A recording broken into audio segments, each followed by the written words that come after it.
the concept of the Sulen, I immediately went over to Ben Curtis and asked him if I could make it. By yourself? By myself.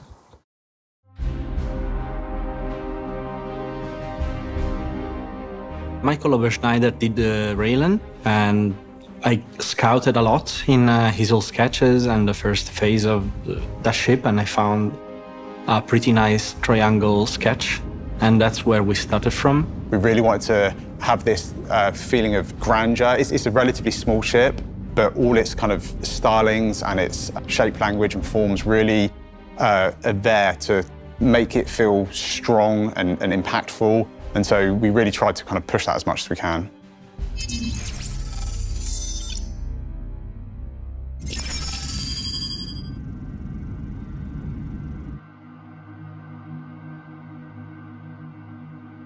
The Gatac Sulen is Gatac's introduction to the civilian space market with a essentially starter ship from an alien race. It's kind of really defining what that manufacturer is for us. It has everything any player needs to take their first steps in the universe. It can carry cargo, it's got onboard living quarters and a good selection of weaponry for a starter to not die immediately when you get out into hostile space.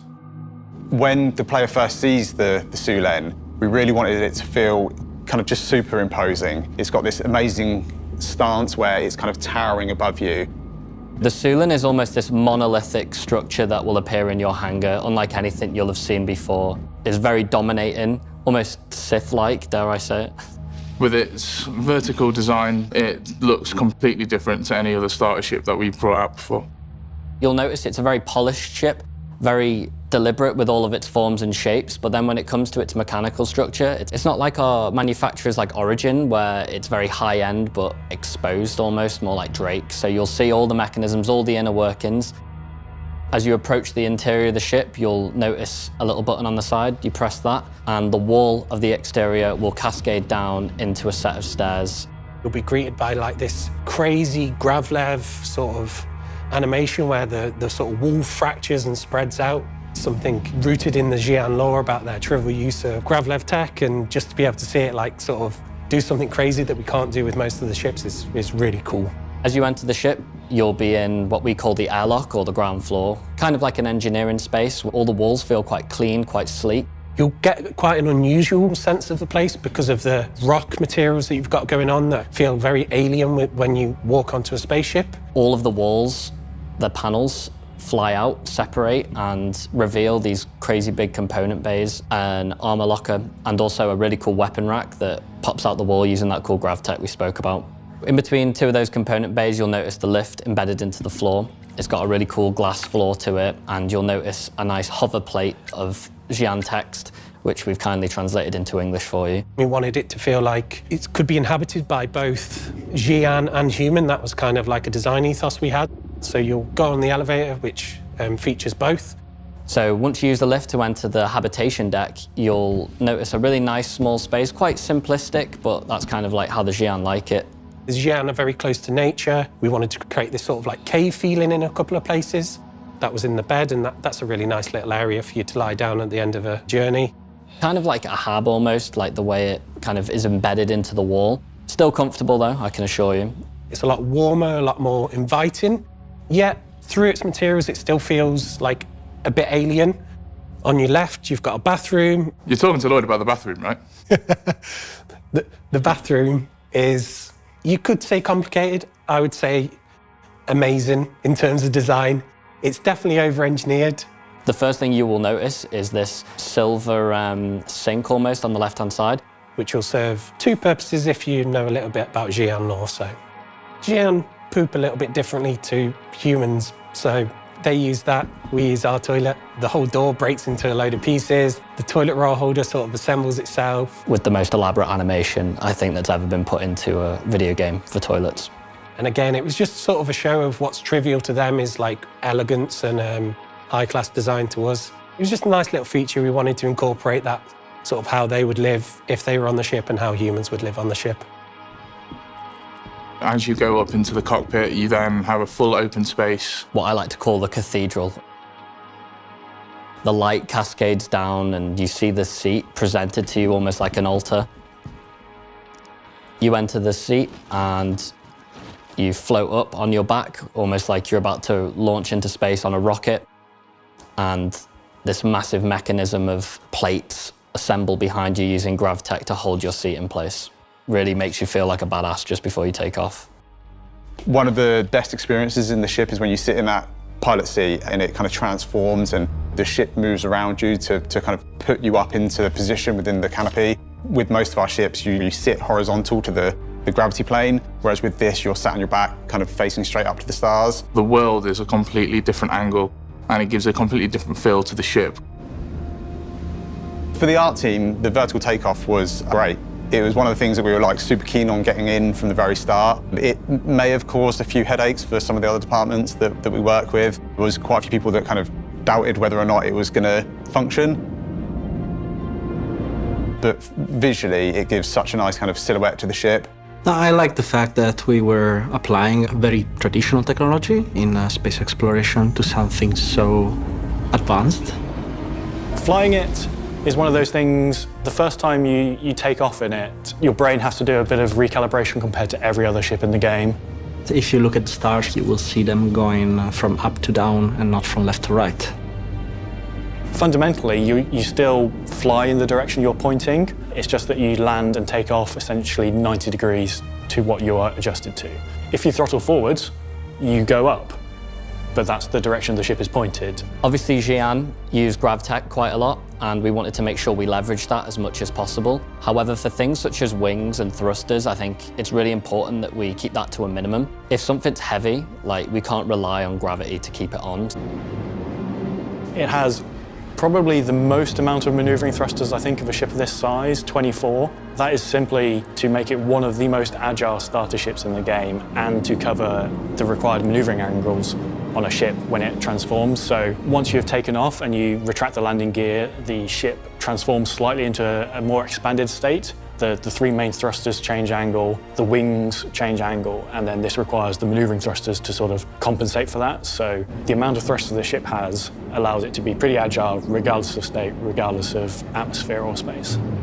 Oh, I prefer the vertical takeoff compared to the normal. It's just a completely different feel and you can land in tighter spaces. My favourite part of the ship is definitely the way it transforms out of landing mode into deployed. All of the wings fold back, so the landing gear is actually built into the edges of each of the wings.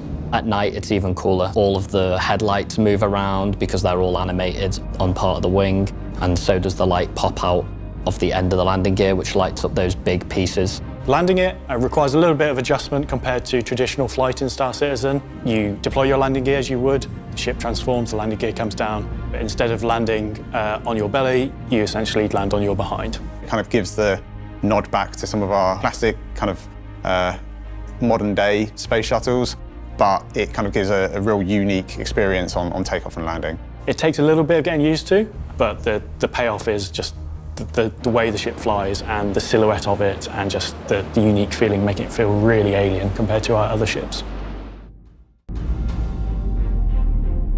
So being the first ship from the manufacturer Gatac that people were going to see in game, for me it was really important that it had a real impact on the player. I think players will appreciate the fact of how much we've managed to fit into such a small platform. So the Cylin is pitched as a starter ship, but it sort of goes beyond some of our other starter ships. It has a lot of onboard living, so it allows you to do a little bit of exploration, a little bit of pathfinding. It's not as good as dedicated explorers or pathfinders, but it is sort of better than other starters in that regard. The big unique factor of the Cylin is simply the visual style, being an alien ship. I think we've not had very many opportunities to really show off what we can do with our alien races yet, and so this for us was a real opportunity to really distinguish that ship from our more human manufacturers. The overall feel of the ship is far, far different to any other that came before it. We tried to build a bit of mystery on how this thing works. It was quite exciting to try something different from the usual way we did spaceships. The concept is completely striking, unlike anything I'd seen. Obviously, being a fan of vehicles full stop, regardless of whether they're a spaceship, ground vehicle, real or fictional, seeing this was unlike anything I'd ever experienced before, and I was desperate to be part of the construction of it. Compared to other starter ships, this is something entirely different, both flight and visual, and that sort of sets it apart from the others. If you just don't want to be run-of-the-mill Star Citizen player, then the Sulin is for you.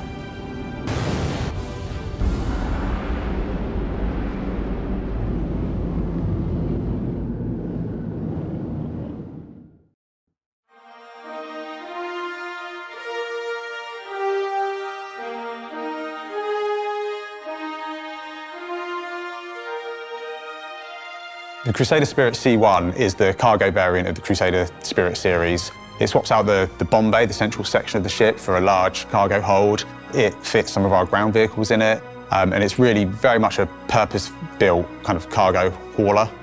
Just did a whole thing on the A1 at CitizenCon. It's basically that, but just with cargo. No. Nope.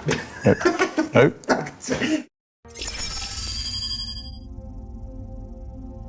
The Spirit C1 is the cargo hauler of the Spirit family. This is Crusader Industries' Cutlass competitor. Its closest competitors are the Cutlass Black and the Freelancer. They're all roughly about the same size, the same cargo capacity. Compared to our other cargo ships in the game, this sits in sort of the lower half of straight cargo capacity. Certainly compared to some of the other Crusader ships like the Starlifters that carry a huge amount of cargo, this is on the lower end. You can put 32 SU cargo crates in there, or you can put vehicles in there. It's not a dedicated vehicle hauler, but there are a lot of vehicles, Cyclone-sized and below, that will fit inside it. It utilises that central room to essentially be stripped out and filled full of cargo, and it can carry them internally, which affords that cargo some protection. So compared to, say, a Hull A, which has the same cargo capacity, you are trading off the quick access of being able to put it on the outside of the Hull A for the security of having it on the inside of the Spirit. For the styling of the Spirit, we try to keep that Crusader DNA in there, so it's all very like sleek, continuous paneling with like little pockets of like high-tech greeble in there. It's a lot like the Starlifter in visual style. I'll try to take all the good elements and fun elements of that, compact it down into a not a small area, but a smaller area. So I stripped down the bomber variant of the Spirit, stretched out the floor detailing from the rear, especially the tracks, to make it suitable for vehicles to get in there. Made some big areas on the side so you can fit the really huge SEU containers on there. The walls, they've got a very specific shape, and that is so that those big containers can fit in there without hitting the edges. We're trying to keep that Crusader style in there as well. It's got some fun lighting in there to show off all the bits and gubbins. It's all very nicely sandwiched. You say nicely sandwiched? Nicely sandwiched. So you've got like the bread, which is like the nice paneling, and then you've got like the filling, which is like all the nice black greeble. Greeble sandwich. Being a Crusader ship, the Spirit C1 is an elegant cargo hauler. It looks fast, it is fast. It's well armoured, well armed for fast transport of that valuable cargo. So on the exterior, the main difference on the C1 versus the other variants is we've cleaned up the top of the ship. You'll notice that the roof kind of switches out. So the C1 has more of like a sleek, like simplified roof. It's a little bit more aerodynamic. So to help you load cargo in and out of the ship, especially those larger cargo crate sizes, there is a tractor beam turret on the rear of the ship that can transform from being on top of the ship to help you grab cargo to around the underside of it to help you actually physically load it into the ship and arrange it onto the cargo grids within. When we think about variants, I think it's personally important that we're not just talking about kind of a loadout change and a tint palette change. For me, I think the more we can do with both the interior and the exterior to really sell the idea that this is a separate ship is kind of super important. With the Spirit, we've made some changes to the exterior and interior, as well as the normal loadout changes. And that, for me, just adds a little bit more value to what we class as a variant ship. It's not a case that we can always afford to do that for all of our ships, but where we can, that's the way we like to go. So you've got the Cutlass Black for the Drake owners who like doing Drake things. You've got the Freelancer for the working class of the universe. And then if you want style and speed, then the Spirit C1's there. and you'll look a lot cooler doing it too.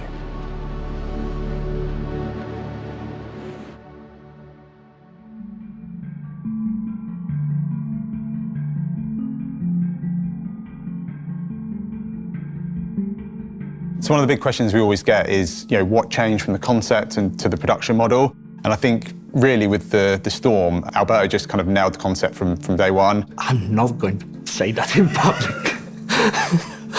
The concept is so good. Because my concept was so good. What? Why? It's so cringe.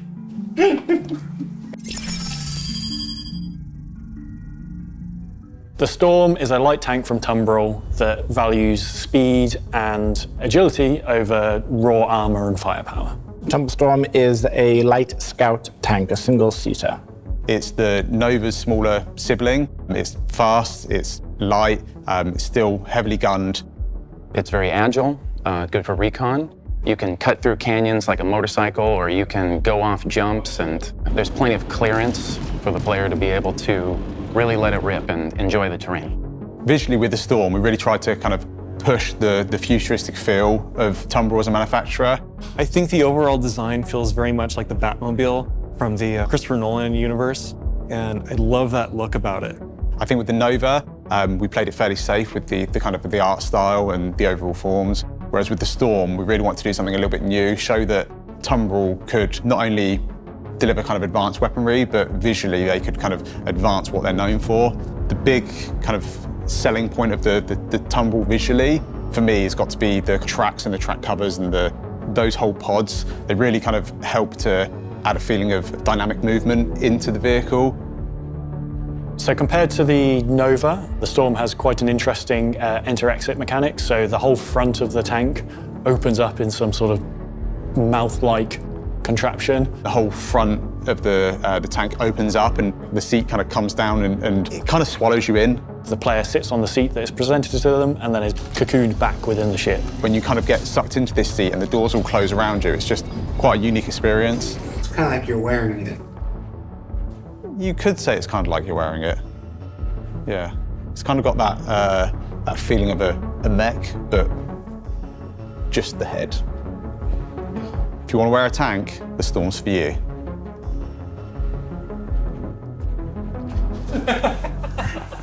There is no walkable interior compared to the Nova, so it is literally just you cocooned within inside the front of the tank.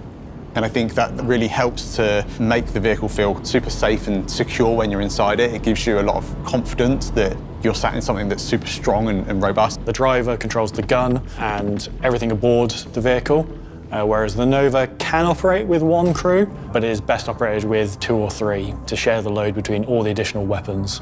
For ground operations, they're designed to work in tandem together. The Storms to push ahead of the main ground force, to do some reconnaissance, figure out where the enemy is, figure out their strength, engage them if they are engaged, but then the Novas will take over to do the actual heavy lifting of the damage and engagement. If you're looking for more speed, more maneuverability, the Storm kind of sits in a good spot where it's not quite a Cyclone and it's not quite a Nova, but it kind of sits in that middle part. The gun is really cool.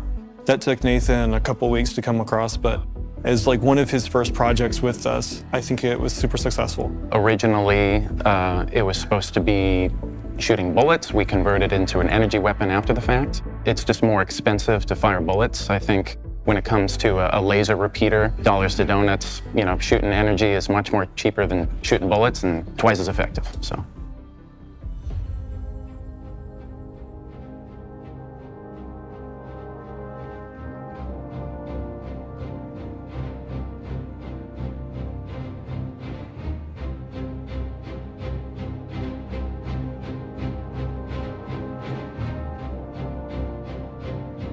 The Storm AA trades out the bespoke top-mounted turret for a fixed missile array. It contains a very large amount of size 1 missiles and a selection of size 2 missiles. You can now fire more missiles on this than anything else in the game currently. So we're still working out the final numbers for this at the point of recording, but it's safe to say it has a lot of missiles. So all at once you can fire a huge payload at your target. You wouldn't want to be a ship near that thing because it has so many missiles We try and envisage all the ways players are going to use these vehicles. We're always surprised by what ends up in reality. So I think players are going to have lots of fun with this at sort of ground location like Ghost Hollow. It is a light tank. It is pretty quick for a ground vehicle, but it still feels really strong. Whilst the Storm is essentially as wide as the Nova, limiting it to being able to be carried in some ships, it is much, much less tall than the Nova, so a lot of ships, such as the Carrack, couldn't fit a Nova, can fit a Storm. I expect to see Storms popping up a lot more all over the place.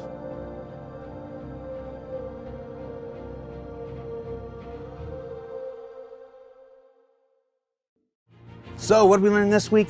Well, we learned that the Tumble Storm, or as I like to think of it, the tank that you wear, is arriving at IAE this year and bringing with it an all-new anti-air variant. That the Spirit C1 joins the fray, hoping to give all those Cutlass and Freelancer mains out there a pretty stylish glow-up. And that tomorrow, Xi'an manufacturer Gatac tells the entire universe to hold its carrion and rotted leaves as it introduces a brand new starter to the mix. I could really use a nice 3D printed full color mock-up here. Wouldn't it look good? You know? If anyone's asking. For Inside Star Citizen, I'm Jared Huckabee. Thanks for letting us share the process of game development with you. And we'll see you all here for IAE Part 2 next week.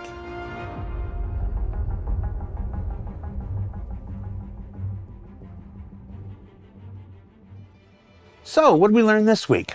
Well, we learned that Tumbles that an all-new anti-air variant learned that enunciate. And do it again. And we'll see you all here, right here, for right here, here. So what did we learn this week? Boy, gee howdy, what did we learn this week? Sometimes you got it, and sometimes you don't. The tank that you wear. So what did we learn this week? Well, we learned that, now I'm out of breath. Is it? And we'll see you all here for IAE Part 2 next week.